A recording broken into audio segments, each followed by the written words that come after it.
Bowling fail, batting fail, fielding भी हो गई नाकाम। बाबर और रिजवान और इमाम भी ना आए किसी काम। चैंपियंस ट्रॉफी में पाक भारत टाकरा। भारत ने 242 रन का हदफ आसानी से हासिल कर लिया। कौमी टीम खेल के तीनों शोबों में नाकाम रही। भारतीयों ने मैच की इब्तिदा से ही दबाव बरकरार रखा। पाकिस्तानी टीम की फतह ट्रैक पर वापसी ना हो सकी। न्यूजीलैंड से हारने वाली रिजवान 11 भारतीयों के लिए भी तरनेवाला साबित हुई। शाहीन आफरीदी ने 2, अबरार अहमद और खुशदिल शाह ने एक खिलाड़ी को आउट किया।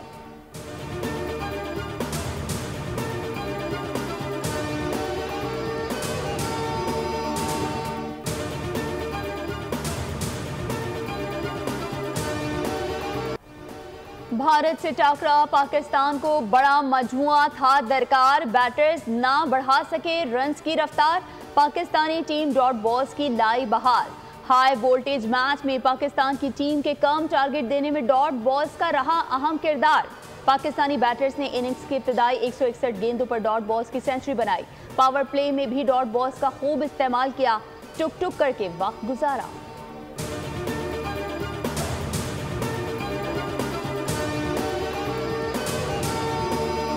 भारत से शिकस्त के बावजूद पाकिस्तानी टीम इवेंट के सेमीफाइनल के लिए क्वालिफाई कर सकती है। अगर मगर की सिचुएशन के तहत ग्रीन शर्ट्स का टॉप 4 में जाना मुमकिन हो सकता है।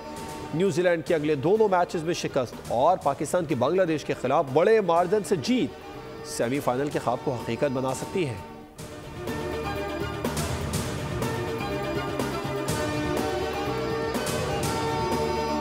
के माशाल्लाह से ठीक है। और हमारे यहाँ पे 2 से 3 दिन में किस्सा ख़त्म हो गया भाई। आज से जितने भी पब्लिक है ना वो मैच देखेगी नहीं। बैटिंग तो बिल्कुल नहीं अच्छी लगी, बहुत मायूसी हुई। ना इनके पास बैटिंग है ना बॉलिंग है। पाकिस्तान को इससे ज़्यादा बेटर खेलना चाहिए था। टीम की परफॉर्मेंस से बहुत ज़्यादा डिसअपॉइंटेड है। जो परफॉर्मेंस दिखाई है वो का बहुत ही यही कहूँगा कि बहुत अफसोस हुआ। पाक भारत मैच में टीम पाकिस्तान की मायूस कुन कारकर्दगी। शायकीन ग्रीन शर्ट्स की परफॉर्मेंस पर फट पड़े। कहते हैं उम्मीदों पर पानी फिर गया। टीम सिलेक्शन को बुरी परफॉर्मेंस के जिम्मेदार करार दे दिया। मैच देखने के लिए बड़ी बड़ी स्क्रीन्स नस्ब हुई। सारे इंतजाम धरे के धरे रह गए।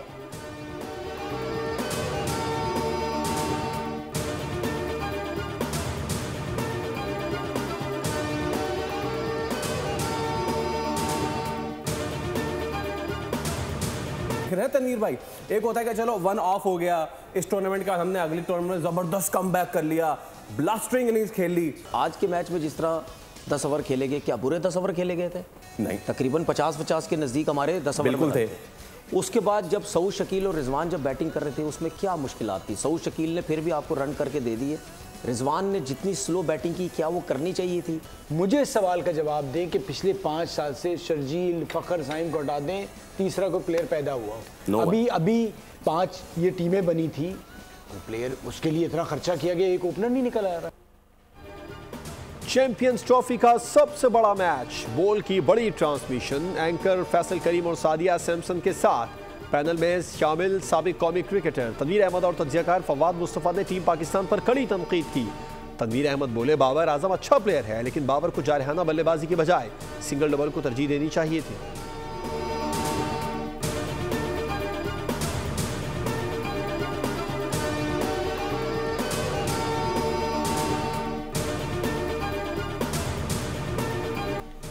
दुश्मनों के खिलाफ पाक फौज बरसरे पैकार। सिक्योरिटी फोर्सेस की डीआई खान में 2 अलहदा कार्रवाइयाँ। ISPR के मुताबिक मजमूई तौर पर 7 दहशतगर्द मारे गए। दराबन में ऑपरेशन के दौरान 4 खारजी दहशतगर्द मारे गए। मुड्डी के इलाके में एक और मुकाबले में 3 खवारिज जहानुम वासिल हुए।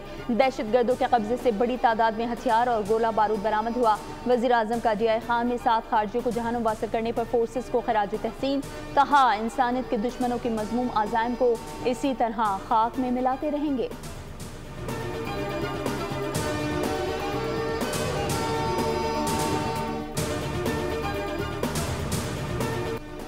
अगवा के बाद कत्ल। मुस्तफ़ा आमिर की नमाज जनाजा अदा। डिफेंस फेज 8 के कब्रिस्तान में तदफीन की गई। मुस्तफ़ा आमिर कत्ल केस में नए किरदार सामने आ गए। मनशियात केस में अदाकार साजिद खान का बेटे का जिस्मानी रिमांड मंजूर कर लिया गया। तफ्तीशी हुकाम के मुताबिक मुलजिम साहिर का कहना है कि मुस्तफ़ा आमिर के लापता होने के बाद अरमगान और शिराज 15 जनवरी को मेरे घर आए। अरमगान ने 1,35,000 रुपए की मनशियात खरीदी। मुस्तफ़ा से दोस्ती थी। अरमगान से 2016 में मुलाकात हुई। निजी कोरियर कंपनीज के जरिए मनशियात की सप्लाई होती है। मुलजिम के इंकशाफ।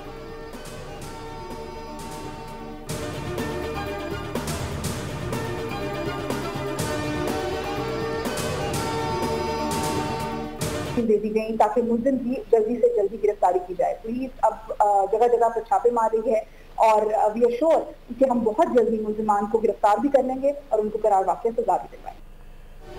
सरगोधा में सफाकी की तमाम हदें तमाम। नौजवान लड़की के साथ गैंग रेप, 5 मुलजिमान ने इज्तिमाई ज्यादती की। 22 साल लड़की को तशवीशनाक हालत में DHQ अस्पताल मुंतकिल किया गया। वालिद ने इल्जाम आयद किया कि समर भट्ट और उसके 4 दोस्तों ने बच्ची को ज्यादती का निशाना बनाया। अफसोसनाक वाक़े का मुकदमा दर्ज। DPO सरगोधा ने मुलजिमान की गिरफ्तारी का हुक्म दे दिया। ASP सिटी अनम शेर के मुताबिक मुलजिमान की गिरफ्तारी के लिए छापे मारे जा रहे हैं।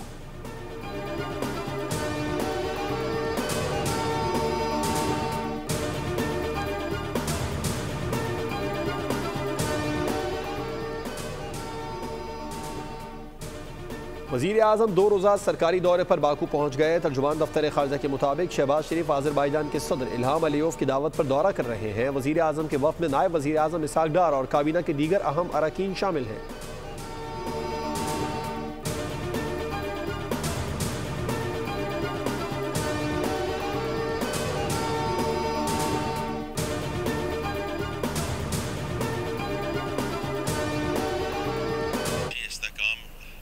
सारे अहदाफ जो है आपके सामने हैं। करेंसी हमारी स्टेबल है, foreign exchange reserves are now close to 2 months of import cover.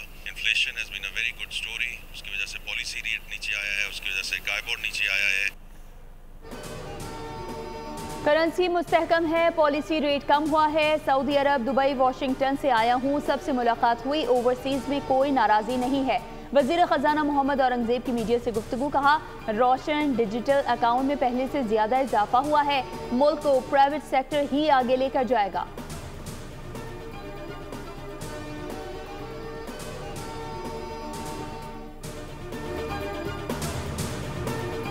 IMF वफ्द का पाकिस्तान का दौरा। 24 से 28 फरवरी तक तकनीकी वफ्द के विफाक और सूबों के साथ मुज़ाकिरात होंगे।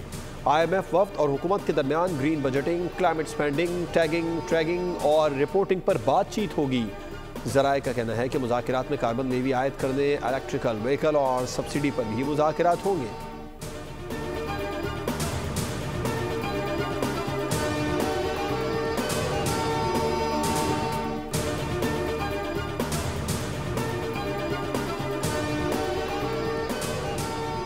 अवाम की मुश्किलात कम हो रही हैं। मुआशी आशारिये बेहतरी की जानिब गामजन हैं। इंतजामी उमूर को बेहतर करने की ज़रूरत है। सदर आसिफ अली जरदारी की साबिक गवर्नर पंजाब मखदूम अहमद महमूद की जानिब से दिए गए इशाइये में बातचीत। हमने CPEC की बुनियाद रखी, उसे कामयाब बनाएंगे। चीनी कंपनियां पाकिस्तान में फैक्ट्रीज लगाएंगी।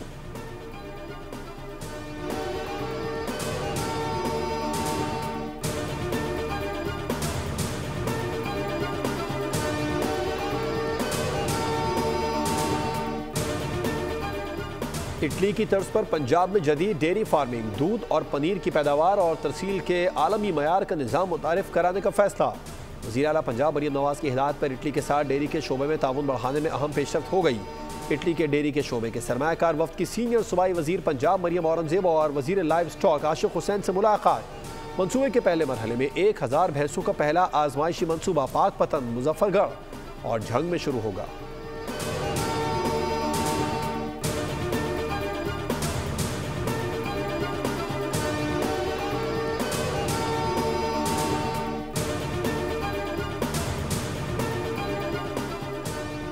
वज़ीर दिफा ख्वाजा मोहम्मद आसिफ ने साबिक सदर आरिफ अलवी को आड़े हाथों ले लिया। कहा, PTI के रहनुमाओं की बुनियादी खुसूसियत बेशर्मी है। इसकी एक वाज़ेह मिसाल आरिफ अलवी हैं, जो उस वक्त भी सदारत की कुर्सी से चिमटे रहे जब उनकी पार्टी कौमी असम्बली में अदम एतमाद का वोट हार गई थी। वो मजीद 5 माह तक ओहदे पर मौजूद रहे, यहाँ तक कि इंतखाबात हो गए।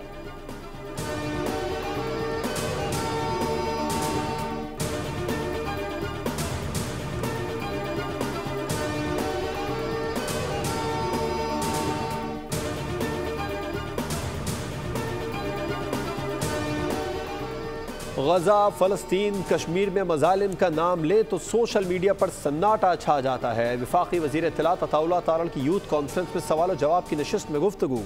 कहा, दो कौमी नज़रिए की जितनी ज़रूरत आज है इतनी पहले कभी नहीं हुई। नौजवानों को ये जानना ज़रूरी है कि पाकिस्तान का क़याम क्यों ज़रूरी था।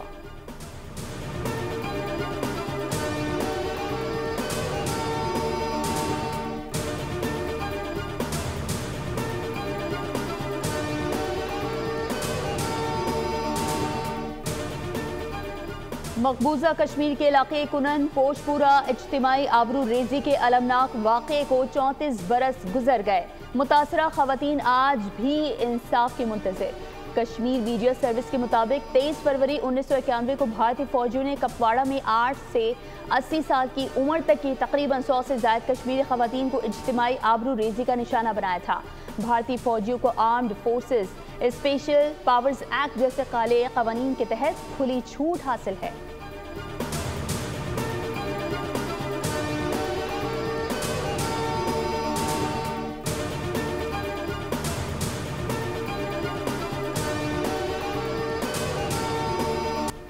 भारत आलमी सतह पर मनशियात की स्मगलिंग का मरकज बन गया। अक़वाम मुत्तहिदा समेत तमाम बड़े खबर रसां इदारे बोल पड़े।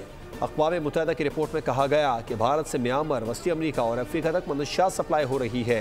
BBC ने बताया कि नाइजीरिया की एंटी ड्रग एजेंसी ने भारत से स्मगल की गई गैर कानूनी अफ्यूम जब्त की है। DW के मुताबिक भारत मनशियात की सप्लाई के रास्ते मजीद जदीद हो चुके हैं।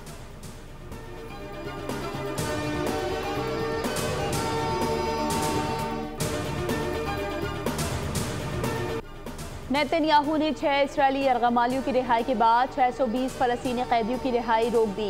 इस्राएली वज़ीर आज़म ऑफिस की जानिब से हमास के खिलाफ वर्जी और प्रोपेगेंडे को जवाज़ बनाकर कैदियों की रिहाई रोकी गई। हमास का रद्द अमल। कहा, इस्राएली वज़ीर आज़म जंगबंदी मुआहदे को सबूताज करने के लिए घिनौना खेल खेल रहे हैं।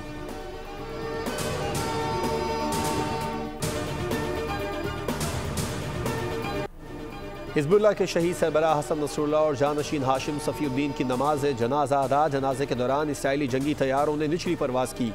बैरूत स्टेडियम में 55,000 से ज़्यादा अफराद शरीक। सिक्योरिटी के कड़े इंतजाम। जनाजे में 65 ममालिक की 800 अहम शख्सियात शरीक हुई। लबनान में हवाई अड्डे की सड़क और स्टेडियम के बाहर बड़ी स्क्रीन नस्ब की गई थी। हसन नसरुल्लाह को 27 सितंबर को इसराइली हमले में शहीद होने के बाद अमानतन दफन कर दिया गया था।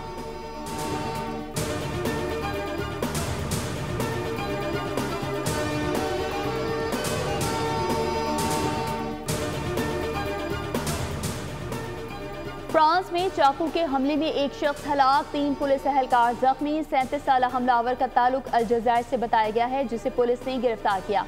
फ्रांसीसी सदर का हलाक होने वाले के अहले खाना से ताज़ियत का इजहार। हमले को दहशतगर्दी करार दे दिया।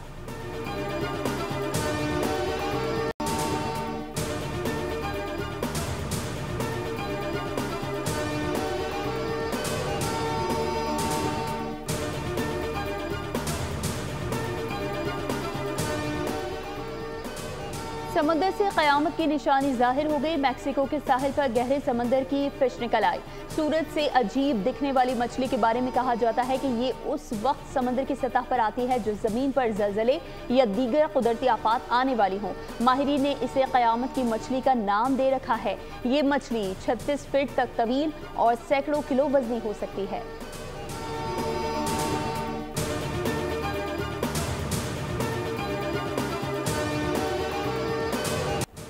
पाकिस्तान की सबसे बड़ी घुड़दौड़। पाकिस्तान डर्बी 2025 सरदार नामी घोड़े के नाम।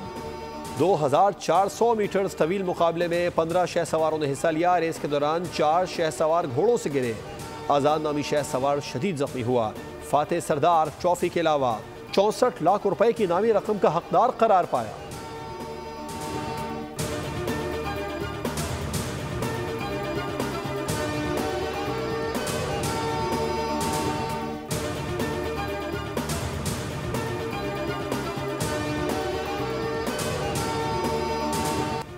बोलीविया में सालाना मेला शुरू हो गया। 70 म्यूजिक बैंड्स और 5000 मौसीकारों ने एक साथ परफॉर्म किया। फनकारों के रक्स ने समा बांध दिया। मेले में बोलीविया के सारे फनकार शहर अरोरो में जमा होते हैं। इलाकाई मौसीकी पेश करते हैं, मुकामी सकाफती खेल पेश करते हैं। दुनिया भर से लोग ये मेला देखने आते हैं।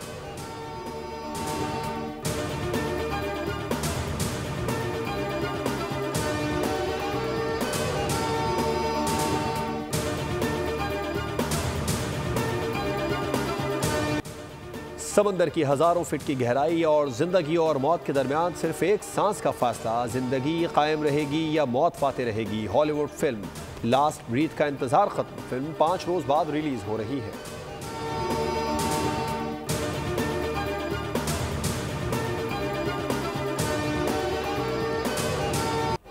और आज गुलकारा नसीम बेगम का 89वां यौम पैदाइश है। नसीम बेगम ने मौसीकी की इब्तदाई तालीम मुख्तार बेगम से हासिल की।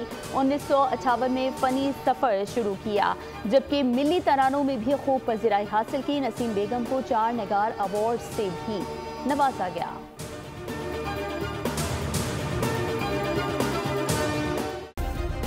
सब्सक्राइब करें और बेल दबाएं ताकि कोई खबर रह न जाए।